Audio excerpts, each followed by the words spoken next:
Today we're looking at what could be the next best portable and affordable mic solution for musicians, content creators, and streamers on the go.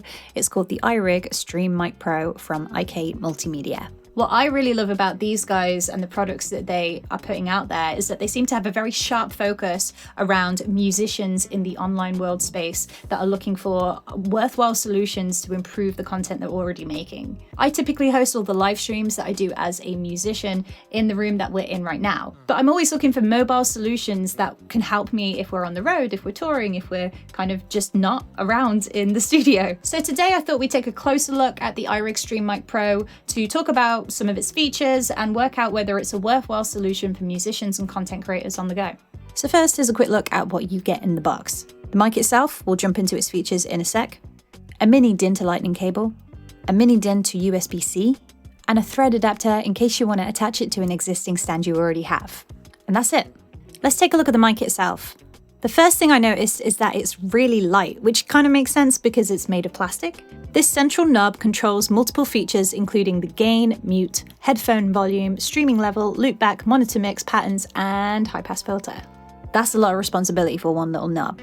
Your visual cue for adjusting these settings appears as an LED ring around the knob itself, giving you an indicator as you adjust. The capsule has 4 patterns. I'm in a fairly quiet room in the studio. There's not much background noise as I don't run any PCs in the room itself that pipe everything through from a separate room. In my instance, I'll more than likely just be using the cardioid pattern, as this just engages the front capsule of the mic. So the ins and outs, first the aux input. It's a small jack stereo input, so you can connect any line level source to this, so an audio mixer or your computer. You also have a small headphone jack so you can monitor yourself. The cables that come with allow you to connect the iRIG Stream Mic Pro to your computer or your phone. First, we connect our mini DIN to lightning cable. The port is just on the back. Hook it up to the iPhone, plug in my headphones. Now I'm going to adjust my settings until I'm happy. So I'll leave it on the cardioid pattern for my setup. Adjust my gain and headphone level. I'm in a fairly quiet room in the studio. There's not much background noise as I don't run any PCs in the room itself, but pipe everything through from a separate room. There is a slight hum in here from the lights.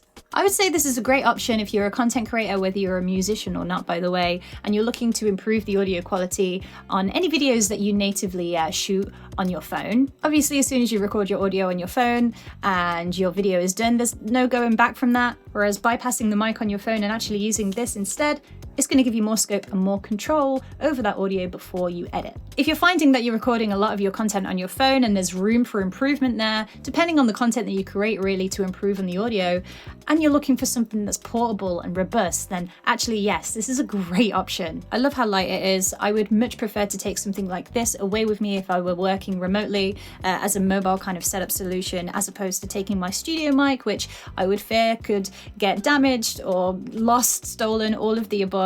One of my initial concerns was because of the material of the mic itself, it's a kind of rigid plastic, which makes it so light. Would me changing any settings during a recording actually, pick up on the microphone just by touching this dial here? I did a few test recordings to see if it was intrusive at all, if you were to change the settings midway through. But honestly, if you're recording something, you're going to stop in between, dial in your settings and go again anyway. For me, where do I see myself using something like this? When I'm making video content for TikTok, Instagram, YouTube Shorts, when I'm on the go, away from this studio, this is the perfect solution.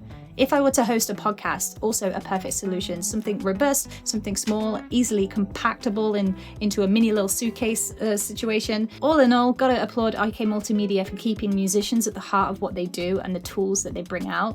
They've really thought about the user interface here to keep it nice and sleek and simple. It took me a while to learn how to navigate through these buttons, but once you know, and it's super, super easy. It's versatile dependent on the content you're looking at creating, podcasts, TikToks, whatever. And generally, it's just a tool that's going to improve your audio quality of whatever you're putting out, especially if you're recording natively on your phone. So take a second to check it out and let me know in the comments below how you get on if you've picked one of these up. All in all, I think it's a really decent option, and I'm excited to see what IK Multimedia bring out on the market next.